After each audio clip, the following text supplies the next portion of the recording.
नमस्कार मित्रांनो, स्वागत आहे तुमचं आपल्या चॅनलवर, ज्या चॅनलचं नाव आहे मुद्दा हक्काचा. मित्रांनो, बीड प्रकरणामधील कृष्णा आंधळे हा बऱ्याच दिवसापासून फरार आहे. त्याच्याबद्दलच्या बऱ्याच वेगवेगळ्या माहिती, वेगवेगळ्या अपडेट्स देण्याचा प्रयत्न बऱ्याच जणांकडून झालेला आहे, परंतु कृष्णा आंधळेचा कुठेही शोध लागलेला नाही. आणि आता कृष्णा आंधळेच्या या सगळ्या कृत्यावर, कृष्णा आंधळे या अपडेट्सवर त्याच्या आईची प्रतिक्रिया आलेली आहे. त्याची आई नेमकं काय म्हणाली आहे ते तुम्हाला मी आजच्या या व्हिडिओमध्ये सांगणार आहे. तर नमस्कार, मी रणजित. मित्रांनो, चॅनलवर जर नवीन असाल तर चॅनलला सबस्क्राईब करून घ्या, कारण चॅनलवर असेच वेगवेगळे विविध माहितीपूर्ण व्हिडिओज येत राहत असतात. तर मंडळी, कृष्णा आंधळे हा बऱ्याच दिवसापासून फरार आहे हे सगळ्यांनाच माहिती आहे.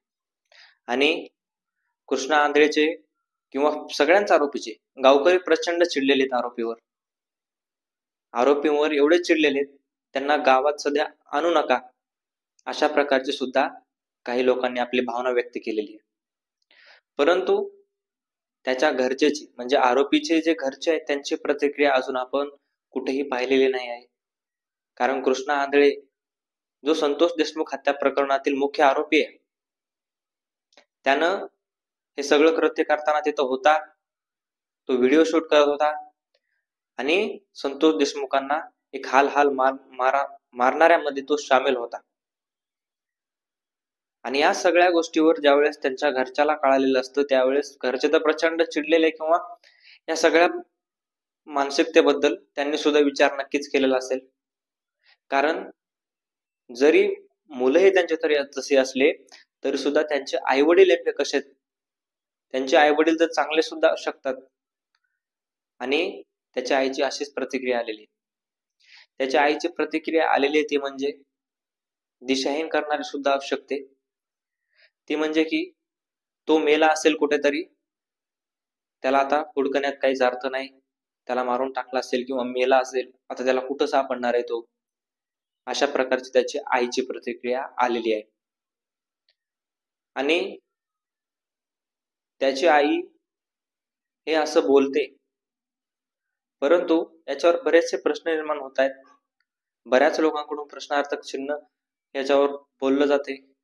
जर कृष्णा आंधळेचं जर अशा प्रकारचे काही घातपात झालेला असेल, कृष्णा आंधळे जर मेलेला असेल, कृष्णा आंधळेला जर खरंच मारलेलं असेल, तर त्याच्याकडे जे महत्वाचे पुरावे आहेत, त्याच्याकडे काही वेगळी माहिती असेल या सगळ्या प्रकरणा संदर्भामध्ये, किंवा जे बीडमध्ये घडतंय, जे फरार होता पहिल्यापासून, तो फरार असल्यापासून तो फरार नेमका कसा होता, त्याला कोणत्या पोलीस अधिकाऱ्यांनी एवढी मोठी मदत केलेली आहे, एवढी मदत त्याला पोलीस अधिकाऱ्याकडून कशी झालेली आहे, हे सगळं पोलिसांचं जाळं, जे की बऱ्याच जणांकडून आरोप झालेले आहेत पोलिसांवर, बीड पोलिसांवर, केज पोलिसांवर. मग या पोलिसांवर जर आरोप झाले तर हे सिद्ध करण्यासाठी त्या आरोपीला सापडण्याची गरज आहे. जे पोलीस याच्यामध्ये सामील होते, फरार आरोपींना मदत करत होते, त्या आरोपींकडून ही सगळी चौकशी निघणार आहे. कृष्णा आंधळेकडून ही सगळी माहिती निघणार आहे. आणि म्हणून कृष्णा आंधळे सापडणं गरजेचं आहे. कृष्णा आंधळे आपण पाहिलं होतं की नाशिकमध्ये एका नागरिकाकडून सांगण्यात आलेलं होतं की मला इथं महादेव मंदिराच्या परिसरामध्ये तो दिसला होता आणि तोंडाला मास्क लावलेलं होतं किंवा कपाळी टिळा लावलेला होता, अशा प्रकारची थोडक्यात एक त्याच्याबद्दलची माहिती नाशिकमधून आलेली होती.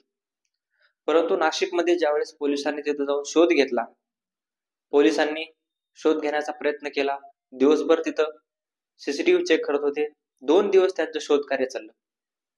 परंतु ज्यावेळेस सगळे सीसीटीव्ही त्यांनी चेक केले, म्हणजे जिथं दिसला होता तिथले सुद्धा पोलिसांनी सीसीटीव्ही चेक केले, आणि त्याच्या पुढचे जे सीसीटीव्ही लागतात, ज्या दिशेने कृष्णा आंधळेची गाडी गेली अशा प्रकारचा तिथं नागरिकांनी दावा केला होता, त्या दिशेचे सगळे सीसीटीव्ही ज्यावेळेस पोलिसांनी हाताळले, चेक केले, त्यावेळेस पोलिसांच्या लक्षात आलं की हा तर कृष्णा आंधळे नव्हेच, कृष्णा आंधळे नव्हताच.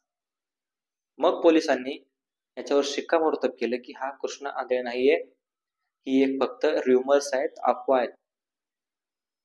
आणि ह्या अफवा पसरल्यात की नाशिकमध्ये कृष्णा आंधळे सापडलेला आहे. म्हणून मित्रांनो, कृष्णा आंधळेच्या आईनं जी प्रतिक्रिया दिली आहे ती अतिशय धक्कादायक आहे, एक दिशाहीन करणारी आहे. तुम्हाला याच्यावर काय वाटते? आणि कृष्णा आंधळेच्या आईच्या वक्तव्यावर हे कमेंट बॉक्समध्ये नक्की सांगा. भेटूया नवीन व्हिडिओमध्ये. तोपर्यंत धन्यवाद.